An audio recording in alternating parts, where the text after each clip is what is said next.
All right, joining me for a conversation about conservatism is Scott Howard, someone who you might know from Twitter or Substack. Scott, welcome. Thank you, Jonathan. I'm happy to be here. So let's start by just acknowledging some recent news.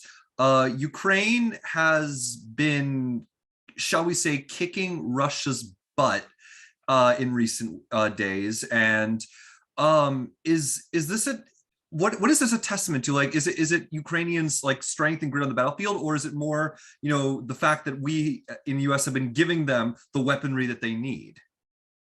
Um, it's both combined with Russian incompetence. I think the Ukrainian will for independence is a lot stronger than Russia anticipated. I think the West has, after a slow start, has done an excellent job of providing Ukraine with all the weapons and funding it could need. And I think Russia is going through an Iraq 1990 moment where they are a lot weaker than they thought, and now it's showing. Right now that they've gone up against a competent force, the holes in their military are starting to show up, and their incompetent leadership structure. Or how about a Soviet Afghanistan 79 moment? That too. Yeah. That too. Yeah, no, it strikes me, just how much, just the scale of Ukraine's advances, and the fact that we've underestimated them at every turn, and we thought that Russia wasn't going to invade, then we thought Ukraine would fall within 3 days, then we thought Russia would take the Donbass, then we thought Ukraine's counteroffensive would go nowhere. I'm actually starting to wonder whether it's time we completely reset our expectations and maybe think about the possibility that Putin might not end up surviving this. Actually, he might die, or he might get deposed. He won't be able to stay in power, at least. I have mixed feelings on that. Part of me thinks, somebody tweeted the other day a good point, is that throughout Russia's history, the Russian people will forgive their leaders for a lot of embarrassing moments. Military defeat is not one of them.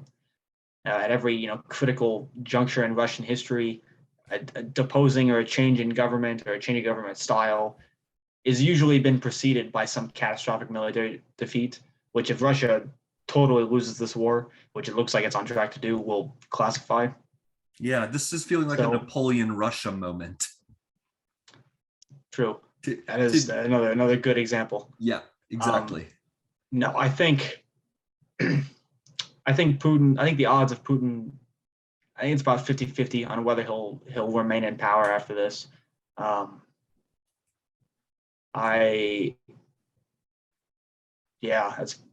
about all I've got. Yeah. I think the odds. I think his grip on the country is firm enough that this war is going to get worse before he gets deposed. But I think they're at the point where he's going to have to escalate if he really wants to win. And if he loses the escalation, I think that's a red flag. He might resign in peace, and step down, quote unquote, and walk away on his own, or be deposed.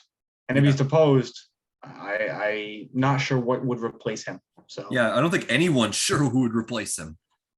He doesn't have a successor or anything like that. Anyway, my next question, don't worry, is closer to the Western Hemisphere than the first one, which is that the other big breaking news from the past week is the death of Her Majesty Queen Elizabeth II. But there's been like a lot of accolades that have been said about her, and and a lot of the speculation about how His Majesty King Charles III will govern. But what I find fascinating, and actually I'll admit a little bit odd, has been Americans' respect for the British monarchy. When you consider America's history and the fact that they've literally fought a war with, and actually more than one war with Britain, and it actually kind of strikes me as just a little ironic, the sheer magnitude of Americans' respect and interest in the British royal family.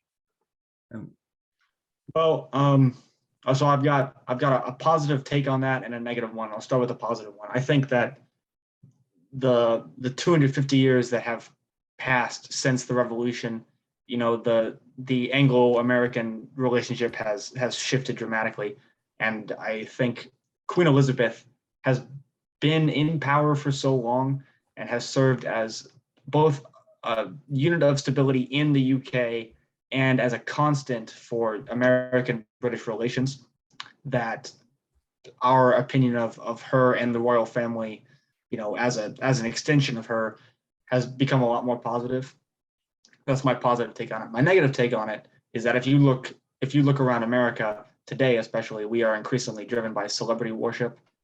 A lot of Americans care far more about celebrity news than they do about real changing events. And the British royal family is seen as, one of the great celebrity families to follow, with the news with Meghan Markle for one thing, or, William and Kate and their children over the last few years. The royal family has become another spectacle, on par with the Kardashians, that Americans could follow the news and check up on. And that's part of the reason that her death has been so followed and talked about in the American public at large. Right. And I just want to press you on that. Like, would you say in some ways that maybe the Kardashians are like the American royal family?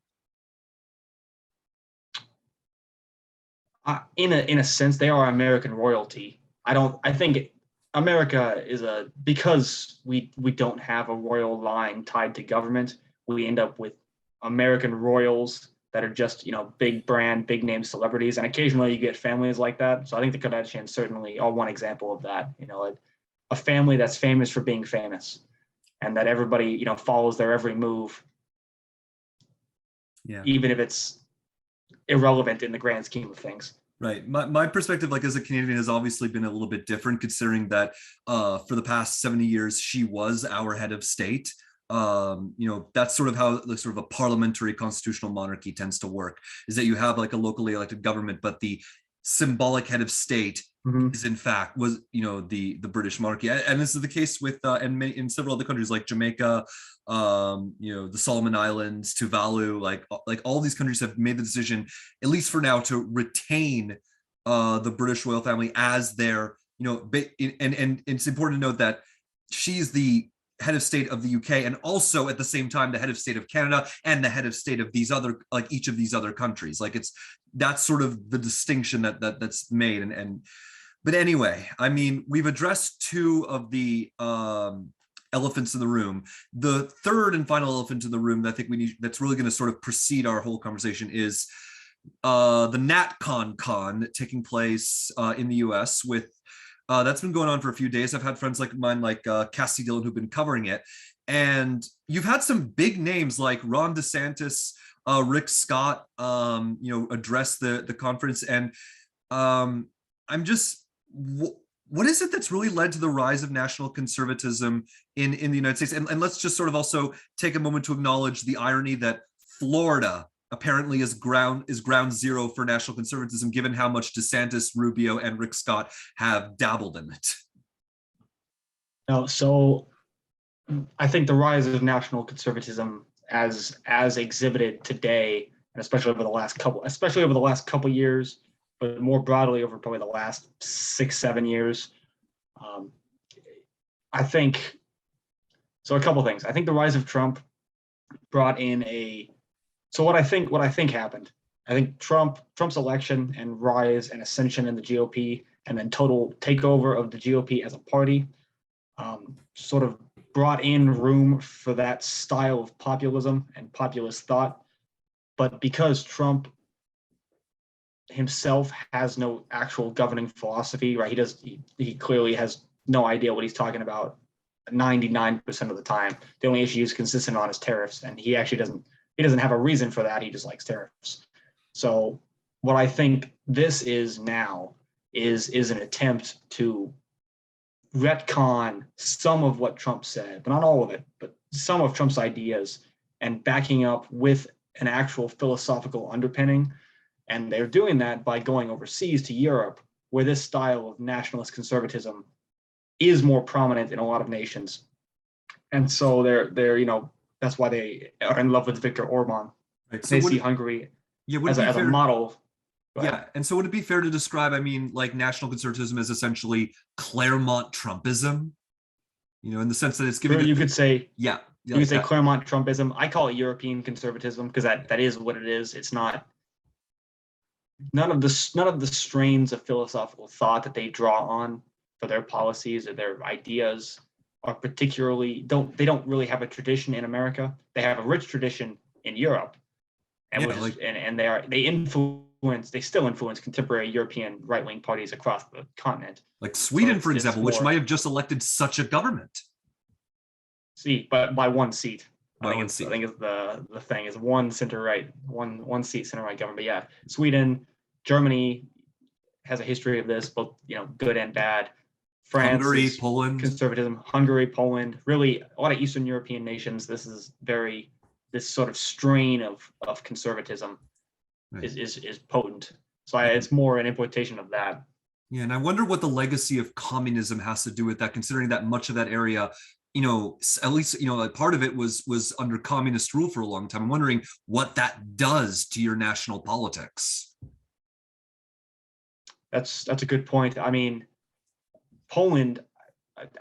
People use Hungary because that's where Viktor Orban is. Poland, I think, is a better example to use for this particular question because Poland is a staunchly center-right country and has been for years now. I mean, their governing majority has been right-wing, has flavors of that Orbanism, that sort of national conservatism for years, and it's almost entirely because of the history, the precedent that communism left. Right, they were being oppressed by very far left communist government for decades. And there's such a visceral hatred of that in those countries, and Poland especially, Hungary is another good place, that the people look at, a right-wing government, no matter what strain of right-wing, conservative thought it is, and say that has to be better. It's more stable. It's not as oppressive, and it's not communism. So we'll run with that. Right. Yeah, I mean, it kind of strikes me sort of how unique Hungary sort of sticks out like a sore thumb in that whole thing because of Orban's affinity for Russia in a part of Europe that's actually quite anti-Russian, particularly in Poland, and that's sort of that's always why Hungary sort of has been unique in that sense. Like someone actually made this joke that if the Europe had like an American style of democracy, that Belgium, Portugal, Luxembourg, Spain, Portugal would be like the democratic states, and Eastern Europe would basically be like the Republican states. But Hungary, I would imagine that at least the people probably have the same attitudes as the Poles. It's just the government, in that sense, it ties back to the whole Russia thing we're talking about. That one distinction, I think, makes the Hungarian form in particular stick out like a sore thumb, and it's why they've actually lost like a lot of their allies, particularly in Poland, that they had before. And Well, Hungary, I'll agree, is an interesting case. By all accounts, by all the polls, and I see no reason not to trust these polls with a grain of salt. The people of Hungary seem to like the brand of illiberal governance that Viktor Orban presents them. I think part of it has to do with with Orban himself and his governing. I don't think Poland, while it's right wing in the same sort of sense that Hungary is, doesn't have their majority party isn't nearly as hardline as Orban's is. And Orban, especially in the time he's governed, has really pushed the country to the right and really shifted reformed the government in an image that he likes. So I think that's part of the reason Hungary sticks out and is such a spot of contention for this particular issue, as opposed to other Eastern European countries. yeah, I'm curious to know what polls you've looked at, because like the polls I've actually watching suggest that maybe in certain like social issues, Hungarians are trending the same way the rest of us are. They're just not changing the way that they vote. That's true with I think Americans as well. Their views on social issues tend to shift like more to the left, but they still vote for the same parties they always did. That's probably true, but as they say, the only poll that matters is the one. There's only one poll that really matters in the end. If Hungarians start to vote for Orban's party in decreasing numbers or vote him out of office, then we'll see a shift back. But as of right now, it seems to be that they are comfortable enough with him and his policies to continue electing him to majorities. One of the things that Orban was, is famous for, at least in some of my circles, is his uncanny ability to basically rewrite the rules of the election system in order to give his party, a better chance at winning power. And I've noticed that, quite honestly, that's something that Republicans have been doing lately, and in the past, Democrats used to do, in the elite, particularly in the way that they drew district lines. So I'm curious to know, like, is America vulnerable to Orbanism, as it were? Not on the scale, not on a national scale. I don't think you're going to see it nationwide. Partly because we have a federal system and our voting laws are federalized. So you end up with 50 different states that that decide, they draw their state districts and they decide their election rules. In theory, I guess you could see a national government step in and pass an election reform act that rewrites the rules on a nationwide scale to benefit them. But I don't think we're going to see that. Also, I think the margins at the national level in the U.S. are so close that a party that runs with that as a signature plank of their platform, or at any way vocalizes they want to rewrite the election laws to help them, isn't going to win a majority. Right. So I mean, but I'd like to more entertain like your previous idea, which is the idea that that the United States is not going to become like another Hungary, but that it could become 50 Hungaries. Oh, can you hear me? Yeah, you froze up for a second. I have to repeat the last. Yeah, no, I was basically considering I want to consider your idea from before, which was that, the idea that the US is not liable to become like another Hungary, but that it could become 50 different Hungaries. Well, I mean, theoretically, yes. In reality, I think part of what makes this sort of Orbanist strand of conservatism less appealing to the American body politic as a whole than it is in Europe or Hungary specifically, is that our political tradition doesn't have that sort of conservatism. Like European political traditions, that sort of paternalist right-wing statism has been a staple of governance going back hundreds of years. In America, we don't really have that, and the American political tradition and the American conservative tradition has tended to be antithetical to those ideas. Mm-hmm. So they would have to make a really convincing case, and I would be very shocked if enough Americans believe their case that you see 50 sort of Hungaries. Yeah. It's I think it will be really interesting to see that this attempt to, I guess, Europeanize the right, as I'm curious if it'll go anywhere. But I think it'd actually be a great time. I think, while this convention's going on, we should probably provide like a classical liberal, small government conservative response to some of the things they've been talking about. And there's actually 3 issues I think I would like to focus on in particular, and that is healthcare, immigration, and climate change and / energy policy. Because I think there are, small government ideas. My belief actually is that when it comes to all 3 of those things, I think many on the left actually have they want the same things we want. We think they're going about it the wrong way. So I think we can achieve some of those things with conservative ideas. So let's tackle them one at a time. Healthcare, because I feel like for a long time, Republicans have made the mistake of being the party of no when it comes to healthcare. And we basically ceded the entire debate to the left, when I feel like we could talk about what a conservative healthcare system looks like. So, what do you think it looks like? So I think Heath actually had a great blueprint for it like a couple of years back. So, and that's what I'm thinking it might look like. What say you? So when it comes to healthcare, my position has been that you can track, going back to the 60s, when healthcare costs really started to noticeably increase year over year, higher than inflation. You can track the increase in prices and the increase in number of regulations, and they are correlated.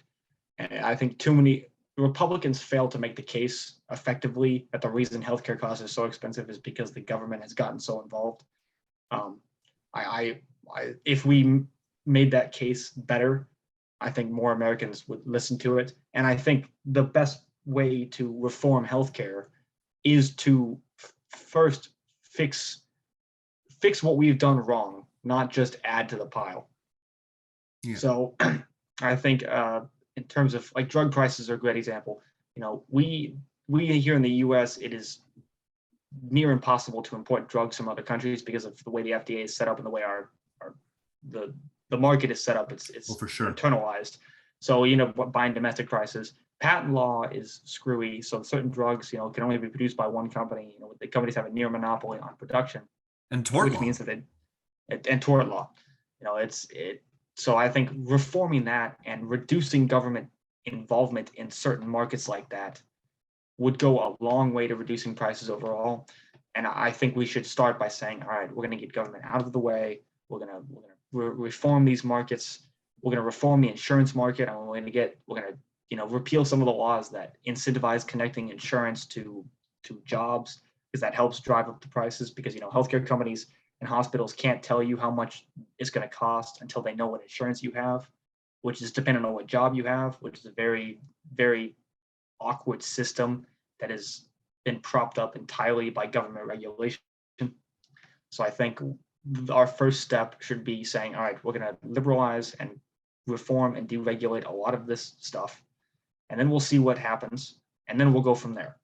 If we do this, if we liberalize and not all the problems are fixed or a new problem arises, then we'll figure out how to go forward. Yeah, for sure. And at least one of the things I appreciate about the conservative approach is that I believe it's based in economics, and in particularly market forces, and that's actually something I argue that there's such thing as economic conservatism, but there's no such thing as economic progressivism, because there's a lot of progressives who actually believe we should need to completely disregard economics because they believe that's an obstacle to equity and equality and things like that. And so that's why I like the conservative approach, because I believe it's economically literate in a sense. And I think the approach that you present does track to that history. And I'd be interested to see if conservatives actually put forward their own ideas, whether it would look something like what you presented. The second issue I'd like to talk about, by the way, is immigration. And because I feel like that's one issue where I think the NatCons, I think, have it completely backwards. I think, we can, as a classical liberal, I think we can have border security, but I think we can also have more legal immigration, which I think you might agree with me, America needs more of that because of the shortage of workers. And so, so do you agree with me? Like, what does a conservative immigration system look like?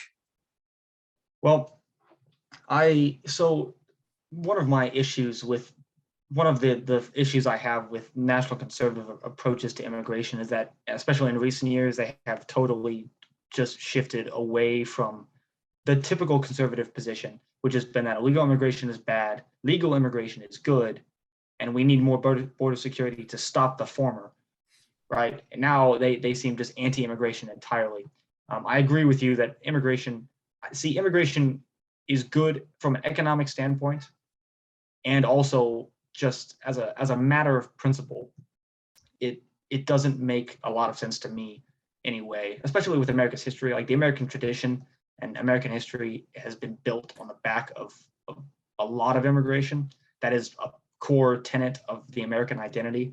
And while we can't get right, it's not realistic to say, let's just open the borders Ellis Island style and let everybody come in, right? Just stamp them, you get off the boat, an hour later, you're a free man. I am a fan of immigration as a matter of principle, because it is part of the American identity. And also, more importantly, as an economic principle, there is no limiting factor to the economic benefits you get from immigration. Or if there is, it's at such a high number we're not going to see. And so we should open up the border to open up immigration, more green cards, more visas, and more legal immigration to help with the labor shortage we should open up to more permanent immigration. We should reform the legal system and move away from this quota-based system we have towards a more merit-based system without such hard caps.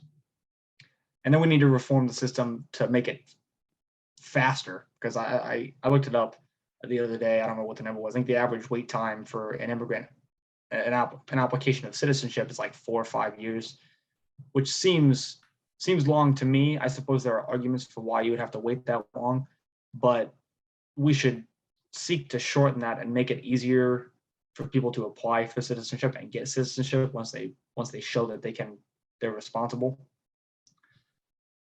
Yeah, that's all I got. Right. And in terms of like border security, I've become increasingly convinced that I don't think it's physically possible for the United States to wall itself out of illegal immigration, particularly when most illegal immigration happens through legal ports of entry, so. No, it's the wall. I have mixed feelings because, as a matter of logic, if you erect, a fence or a wall, it is going to stem some. It's not going to do everything. Hiring more border guards seems like a much better system, and also working as a nation to address the root problems of, to address the reasons so many people flee their home nation and seek to immigrate illegally into the United States.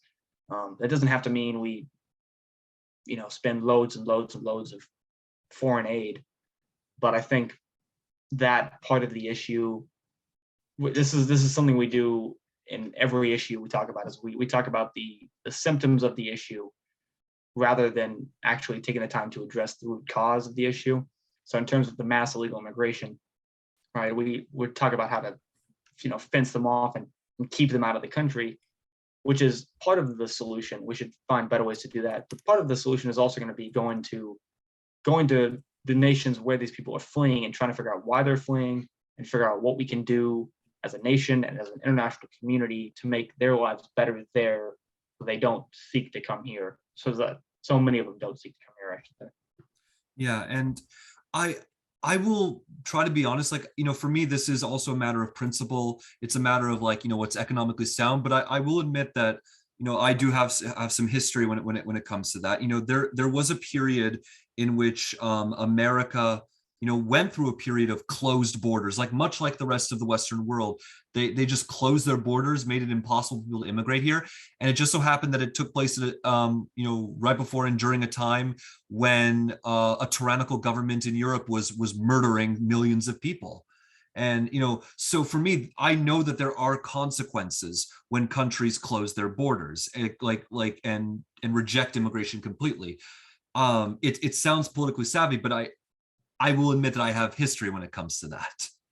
And no, that's fine. And I agree. I think that is one of the more shameful aspects of American history.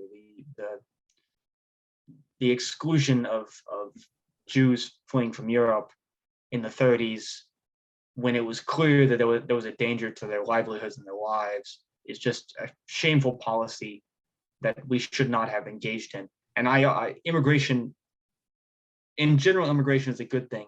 Specifically, immigration for refugee and asylum, fleeing from tyrannical governments and oppressive authoritarian regimes, should be seen as a boon. And I view it as it is a tool for good people trying to build stable lives to come to America, and it should be used as a tool to oppose authoritarian regimes. So we should accept asylum seekers if there are clear issues, which in the 30s, Jews fleeing from Europe, there were clear threats to their lives. That is one of a few things I am ashamed of in American history. I think American history overall is positive, and we've done a lot of good for the world. That is a shameful period. Yeah. It is the nativist attitudes that brought us to that point should be shunned, and instead we see more of that today than we have in recent decades. So yeah, and it's, I admit it, it's something that I constantly think about. Some of these things I'm seeing, they rhyme with some of the things that I've seen before. So there are places like in the world that I'm thinking about, with the whole, refugees are actually a good benefit to society. I'm thinking of places like Xinjiang or Hong Kong in particular. And, I think America would do itself a favor by encouraging some of those people to come here where they can live in freedom and contribute to society and give America all that they can. I think this is where I really think the NatCons have it wrong, like you said. Like, legal immigration, I love it. Just even if it just for moral reasons or for economic reasons, I think we're sort of being a dead horse here, but I really think that you and I are on the same page that yes, we want more legal immigration and because we see it as both the right thing to do and a net benefit, to us. The third thing that I want to talk about though is energy and climate, because I'll admit, I was reading an article that sort of, challenged my notions about what, a free energy market looks like. And in terms of, the imperative, whether ideas like whether government has a clear interest in helping to transition to a greener economy, and whether if we truly allowed a truly free market, whether that'll just be distorted by actors like, say, Russia. So in that sense, whether a truly free market for energy is possible or not, and if it's not, whether there is a role for the government to step in, and also whether the idea that green energy being energy security and national security, like there's a lot of these ideas that I was thinking about in this article, and I'm just curious to know whether you think conservatism has an answer to them. Well, I think the conservative answer to both energy security and independence and green energy going forward, in terms of renewables like wind and solar and hydroelectric, the best thing the government can do is get out of the way, get out of the markets, get out of the way. Don't try to distort those markets and attempt to sustain them, because you're going to artificially inflate them, and then when they collapse, it's going to do more harm in the long run. Solar and wind and hydroelectric power will have to develop as they innovate and become more efficient and more affordable. Right now, they're not affordable enough to be used on a massive scale. They're not efficient enough to be used on a massive scale. What we can do, though, is invest a lot more. And this is something I do. This is one area where I think the government does have a place in the future of this, is investment in a lot more nuclear power. I think the arguments that are made against it are the same arguments that were made in the 70s, even though 50 years of technological innovation have passed. And I think nuclear, every study and metric will show you nuclear is the cheapest of renewable energies. It is the most efficient. You're going to get the most bang for your buck. And it is one of the safest forms of energy we have out there. I mean, especially in America, our nuclear reactors and nuclear power plants are world renowned for how safe they are. And I think there should be a concerted push to massively expand our nuclear power base, because I think that would take a lot more pressure off. That would take a lot of pressure off petroleum reserves and coal and natural gas. And any plan, any vision of a sustainable green energy project in America is going to have to include nuclear anyway. So I think conservatism going forward should really, really push for nuclear energy. And I think that's one area where, because of the hazards inherent in nuclear's production, you're going to have government oversight and government involvement in the process. Unless I could be mistaken. If you have a free market solution to the nuclear problem, I'm happy to hear it. I mean, I just want to say that there's two people I hope who end up listening to this, and the first of them is the governor of California. The second is the chancellor of Germany. I agree. Yeah, there seems to be a hell-bent effort in seeming to reject nuclear power, and I just don't understand it. Like, I mean, you want green energy? There's your green energy. It's an inherent fear of nuclear energy. I don't know what it's driven by, because I've talked to people you and I interact with. I won't call them out by name, but I've talked to them about nuclear power before, and they're on the left, and they have the same sort of inherent fear. And when I press them on it, all they say is, well, it's dangerous. It could go wrong. And when I show them the studies, it's like, nuclear energy is really safe. it is remarkably safer than it was in the 70s. And in the 70s, it was safe enough. We should have expanded it. Right, Right. nowadays, it's insanely safe. Right, the Well, odds of a nuclear reactor meltdown of a because of a every Fukushima type environmentalist, event. yeah, Fukushima, Chernobyl, every environmentalist that is afraid of nuclear uses Chernobyl as an example. Chernobyl was a terrible plant, and everybody knew it. The model and the plans that the Soviets used to build that plant were out of date, were like from the 50s. I mean, it was really, really outdated technology, really poorly designed from the jump, and there was always risk of it, right? It wasn't like you're not going to see in a reactor in 2022 built in the US melt down on a proportion like that unless something really cataclysmic happens. And if Like an something earthquake. of that, if an earthquake happened, you see that. But even then, the safety functions of nuclear power plants today are much, much more rigorous and safe and built to hedge against those possibilities. Right. But I will say though that one of the issues I've heard about, nuclear power, particularly in the US, is the fact that entirely for political reasons, we don't have a facility for the storage of high level nuclear waste. We designated a place like that at Yucca Mountain in Nevada, but guess who got that shut down? That's right, Harry Reid. So as a result, we don't have a facility for that.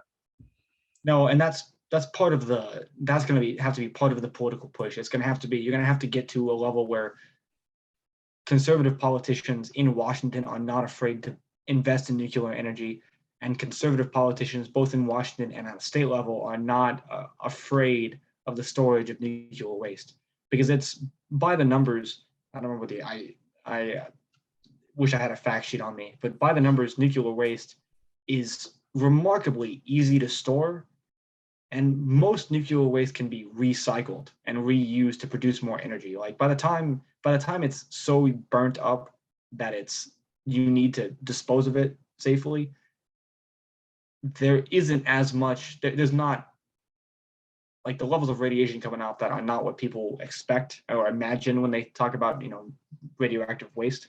And its storage is remarkably safe, like the way we store it now. So if we could get a facility designated for the storage of all nuclear waste in the country, it's not going to ruin the environment of that state even a little. And it would be remarkably safe to build and to store the waste there. So that's going to have to be part of the political push going forward, is getting people more comfortable with that idea. Yeah, and I think one of the things we should do is also invest and try to see if we can come up with technology that would allow for the other type of nuclear power, which is fusion power. That would really solve, I think, all of our energy needs. I don't really have to talk about school choice, religious liberty, entitlement reform with you. You and I are probably on the same thing with that. School choice, great. Religious liberty, awesome. Entitlement reform, based.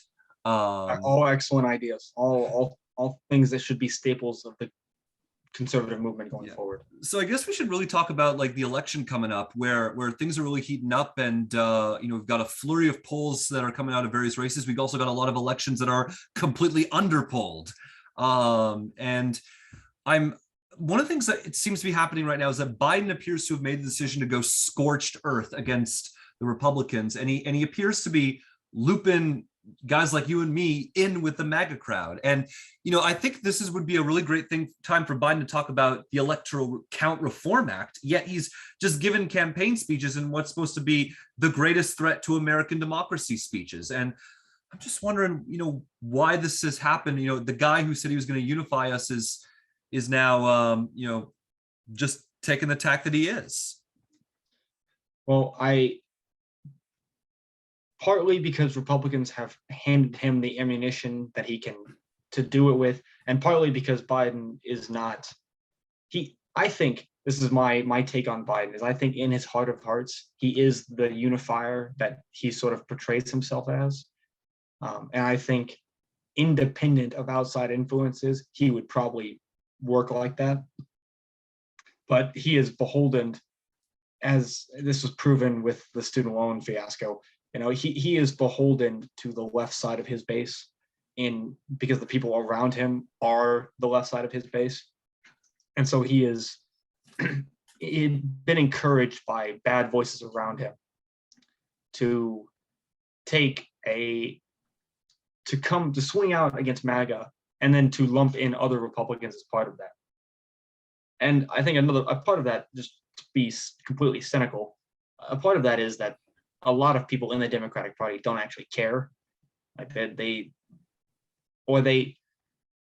either don't actually care about the MAGA threat, as evidenced by the fact that they will spend millions of dollars on MAGA campaigns against principled conservatives, to primary principled conservatives in an attempt to make the race more winnable.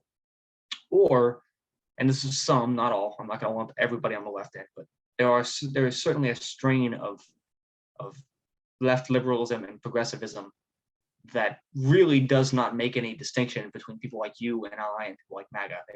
They think anybody to the right of Joe Manchin is actually a fascist, no matter whatever philosophy they espouse, no matter what politics they proclaim. Right? Anybody who doesn't agree with them on 95% of the issues is actually, just like Trump.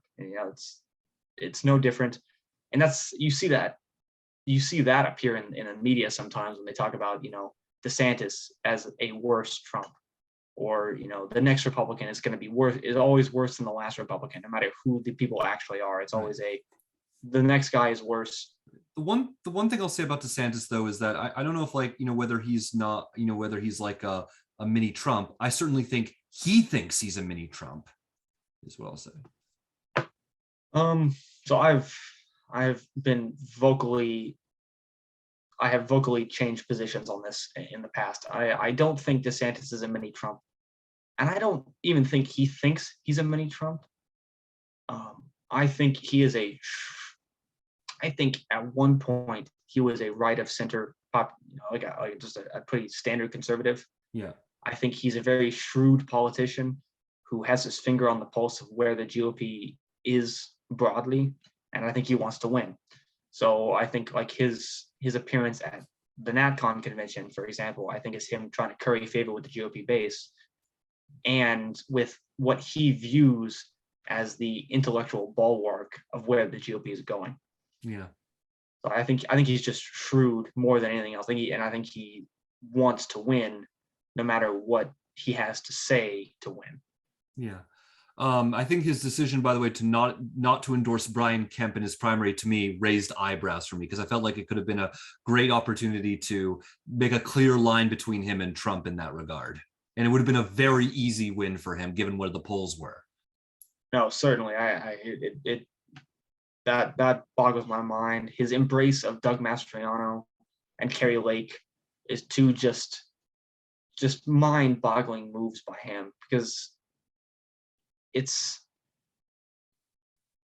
seems like the polling indicates that barring some miracle by Trump, DeSantis is if it was head-to-head, him and Trump in the primary, DeSantis would win. Right? The only thing holding DeSantis back right now in the polls is a lack of name recognition, and that will change come November and after he declares his candidacy. You really think DeSantis could beat Trump in the primary? Yeah, one-on-one, yeah, I think DeSantis is a smoke him. Honestly, I think the GOP base is a lot more ready to move on from Trump than most people give it credit for. Yeah. And I think that come November, I think part of it's going to be the political reality. Come November, I'm guessing DeSantis probably wins by 8 to 10 points. And coming off a win like that in a state like Florida, with the record of governance he has, compared to Trump, flailing for the last 2 years and still ranting about the 2020 election, 2 years later, when it comes down for voters to pull the trigger and actually choose between the two of them, I think DeSantis will win pretty handily. Yeah, DeSantis, I think 2 months ago, I probably would have agreed with you that he was going to win by like 8 to 10 points. I now think it's probably going to be like 5, 6, or 7 points. I think so. Why do you think so? Because I think things have gotten in general have gotten a little bit better for Democrats in the last few months. I would see. So my take on this election is I agree with you overall. But I think the fundamentals are there for a red wave. I think Trump being Trump puts a damper on Republicans nationwide. And I think candidate quality is going to be very, very important with how diverse some of these races are. So I still think DeSantis wins by 8 to 10 points because his record of governance is good. in Florida, he's seen as he is a popular governor, and Charlie Crist is the worst possible opponent. Yeah, my unpopular take about Charlie Crist is he's not great, but he's not like god awful. By himself, I mean, he says some odd thing. Like, He just, I mean, it's just that I think him picking. Yeah, once you've nominated Andrew Gillum, like you're no longer rock bottom. Is true. So he's better than Andrew Gillum, but I think DeSantis, because DeSantis is seen as a normie Republican, which he is. He's within the bounds of normal. He is a normie Republican, despite all his attempts to appear otherwise. Yes, despite his attempts to appear otherwise, and he governs like a normie Republican. Yeah. So other than a couple bills that have gotten knocked down in the courts, his record of governance is very normal and very popular. And Crist is not Andrew Gillum. He's not running a great campaign. He has castigated half of the state and told them, I don't want your vote. And he nominated a school union head to be his running mate. And I think that's because school choice is such a prevalent issue in elections nowadays, that's really going to hurt him down ballot. Yeah, for sure. So I think DeSantis, maybe not 8 points, maybe 6 to 7, but I think his ceiling is like 9-10 points. Yeah, probably. And I do want to take a pause on the whole election thing, because I do realize that there was one thing that we could have, drawn a contrast to the NatCons, and that is trade. And that one in particular is a good thing to talk about, because we were talking about Biden. That seems to be the one thing he agrees with Trump on, is that trade is bad. And I think this is an opportunity for us to say, well, wait a minute, trade is actually good. Oh yeah, trade is every number in every book over the last 60 years will tell you that free trade has been a boon for the world and for the US. Since the 90s, since the signing of NAFTA, US GDP has continued to grow. The purchasing power of the dollar is still strong, and Americans are much richer today than they were 30 years ago, largely because we have liberalized our trade market. And so Trump's attempts to sort of restrict free trade and wall up certain industries have been bad for the economy as a whole, and they're actually bad for the markets that he's trying to protect. I saw a study once done about tariffs that Bush actually put in place. Bush in 2004 implemented some steel tariffs because he was trying to protect domestic steel manufacturing. And by the time the tariffs were lifted, I think the steel industry had actually lost jobs, because restrictions on trade don't help anybody. They don't do any good for anybody. Every number in every economic textbook will tell you that, because comparative trade, free trade, and the use of comparative advantages and the specialization of certain industries and certain nations' industries because of trade lowers prices for everybody. You're going to get the lowest, best possible price. Yeah, for sure. And it's one of the reasons why I find the current politics over trade in the US to be quite depressing. And I really wonder if there's any way that we can knock some sense into people, in a sense. Well, I mean, we're going to have to be honest with people. I see a lot of conservatives nowadays. Trump talked about trying to bring the jobs back, and you see more and more on the right who talk about terms like that. We're going to bring some of these jobs back. We're going to raise tariffs. We're going to reindustrialize. And the fact of the matter is, those jobs are never coming back. If they do come back, they'll be very different than what they were when they left. And a lot of those jobs have been lost, not only to China or to some overseas market, but to automation. And while you might be able to bring some jobs back from China at very high cost, right? The price of this iPhone, if we had to build it in the US, it would be 4 times what it cost me to buy after they shipped it from China. Nobody's going to spend $2,000 on an iPhone. Yeah. But also, a lot of these jobs have been lost to automation, and that loss is permanent. Like, you're never going to de-automize. You're not going to turn back the technological innovation clock to bring back jobs that are now done by robots. So I think a lot of people, we need to be just more honest with these folk and say, look, I know your family has worked in a factory for the last 40 years. That's what your dad does, what your grandfather did. That job's not coming back. You're gonna have to go, you're gonna have to go do something else. And we can try to help. We should help to invigorate economic growth through free trade and through deregulation to try to bring more new jobs to these places. And in some aspects, certain places we can try other reforms to try to bring economic growth to that region specifically. But a lot of it is also, sorry, I'm going to go off on a side tangent here real quick. A lot of the problems with that particular issue is not only that we have politicians telling everybody, oh, we'll bring the jobs back, we just got to restrict trade, or we got to be protectionist.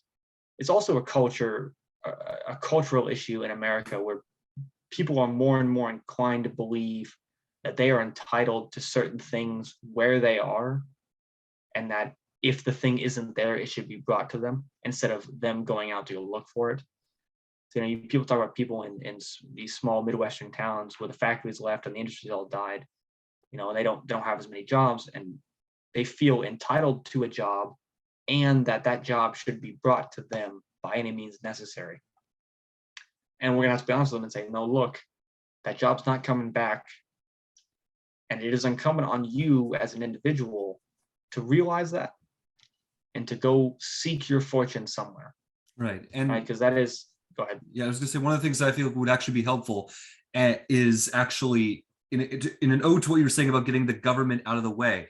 I actually think it would be a good idea to get the government out of the federal government out of education completely, and not give these massive grants to students to go to college, and maybe that'll actually lower the price of university. That's actually something I've become a little bit radicalized on, because that whole college debt forgiveness plan that Biden signed, I didn't get any of that because I'm not yet an American, so I got a private loan, and that wasn't at all affected. So what current education policies do is they basically raise the cost of education in general, but Americans with that massive aid can still afford it. Someone like me can't possibly afford to go to a private university.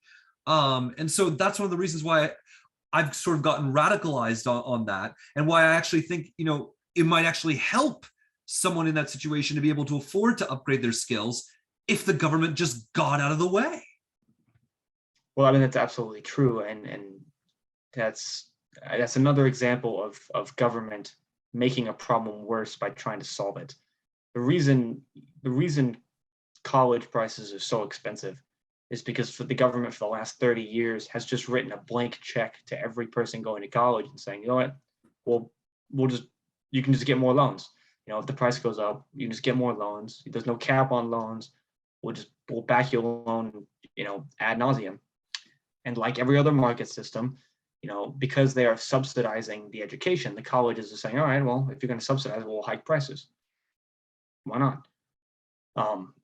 And I talked about this with somebody else a few weeks ago. And the solution here is going to have to be, at a federal level, get government out of the way entirely. Right? We need to end, or at least severely restrain and restrict government student loans. Yeah. And at a state level and at a federal level, part of the reason is also we have so regulated the degree requirements for so many things that in many places, many of the degrees that colleges offer are far too broad and include far too many things that cost money that they don't need to. Yeah. And so part of it's going to have to be, let's deregulate some of these degree requirements and allow people to go to college for more specific things, take less classes, take more of just the classes that are more in tune with what they want to do. That's what we do in Canada. In Canada, when people apply, they sort of apply to the faculty of music or the faculty of engineering, and almost all the classes they take are have to do with what they're focusing on. It's not all these general education requirements that you have to fulfill at the same time. So I mean, I think that's a great idea that you listen, and I think it's that we might also unbundle these things, and maybe make them add-ons as opposed to fundamental parts of the program. There are plenty of things that we pay for that we don't avail ourselves of, my goodness, I think some people were still paying the gym fee during the time the gym was closed because of the Exactly. pandemic. That's another one. That's another thing too, is a lot of these universities have part of the reason college education costs have gone up is because students increasingly demand more comforts. Like my university has 2 gyms, and a pool. Like pool's all over the place, and state-of-the-art dining halls, and all this really nice stuff that is all well and good, but that stuff costs money. So sorry, I'm dealing with a cough recently. But a lot of another that's another thing that's going to help lower costs is colleges going back to saying, all right, you're here to get an education. You're not here to stay at a 5-star hotel. If you want the 5-star experience, you can pay more for that. But also, we're just going to charge you for the classes. Here's your tuition costs. You can go get an apartment. You can feed yourself, or we'll lower the number of amenities that you're paying for that you don't actually use, and we'll decouple that from the baked in cost of tuition. Yeah, and I mean, just this whole tangent we continue going on and going on. It's just that I know we're kind of running out of time here. So I mean, I do want to just quickly get back to the whole, talk about the election, because I feel like, I've mentioned the possibility that I think that Democrats could actually, things might be looking a little bit up for them, which, one of the reasons for that might be, the fact that gas prices are kind of ticking down. But the other thing could be that big Supreme Court decision that you and I both think was the right thing to do, but which could, backfire politically in terms of the candidates we want to see win. Do you think that what might be going on, or do you think, oh, maybe it's like overstated? Do you think the red wave is still going to happen? So like I said earlier, I think the fundamentals are all there for a red wave. I think the overarching insanity of the loudest mouths in the GOP dampens that somewhat. I think Dobbs is going to dampen that, and even if it's worth it, there is no level of political tragedy that could befall the Republican Party that would make me think Dobbs was not worth it. Dobbs is the greatest SCOTUS ruling in probably 30 years. So it's hard to imagine a world in which I would say Dobbs was bad. But I think it dampens it a little bit. I don't think it's going to dampen it as much as people are expecting. I think we see probably 3-4 points. I think candidate quality matters a lot. And so in the House, I think Republicans actually have a somewhat normal slate across the board. And so I expect us to take the House narrowly. It seems like every John Gibbs is being offset by an Alan Fung somewhere else. Yeah.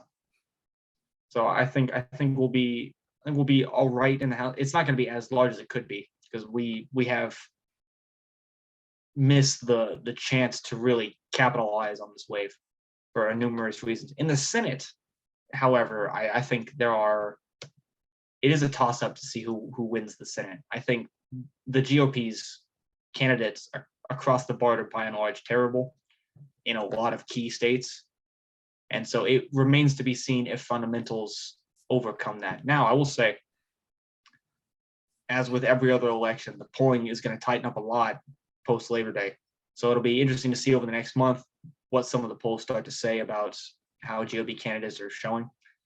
But I saw an article to things are starting to look a little bit better for Herschel Walker in Georgia. Like, he's a meh candidate, but he's polls are starting to show him he might be leading. Well, I talked to some people. I know some people who live in Georgia, and they all say the same thing. It's that outside pollers and outside pundits underestimate just how much of a hero he is in that state. Yeah, college football is a big deal there. Yeah, him being a state celebrity is gonna, I think, probably end up carrying him over the line. Another part of it is that Warnock is a bad candidate. He's a bad fit for Georgia. He's far more liberal than the state is. And also Brian Kemp is running a good campaign, right, and has been a good governor. So I think his coattails might drag Herschel Walker over the finish line. Yeah. No, I think Warnock, does a good job, capturing, politically where the state, is unfortunately probably going to be in 4 or 5 years from now. Just because I think the trends in the Atlanta suburbs have been absolutely brutal for the Republicans. I agree to an extent. I personally think that the image of the demise of the conservative suburbs is greatly exaggerated. I think the shift is happening slowly. Part of that is that the GOP has nominated bad candidates across the board from 2016 on that just, are just toxic in the suburbs, and that sort of pushed the shift. Yeah.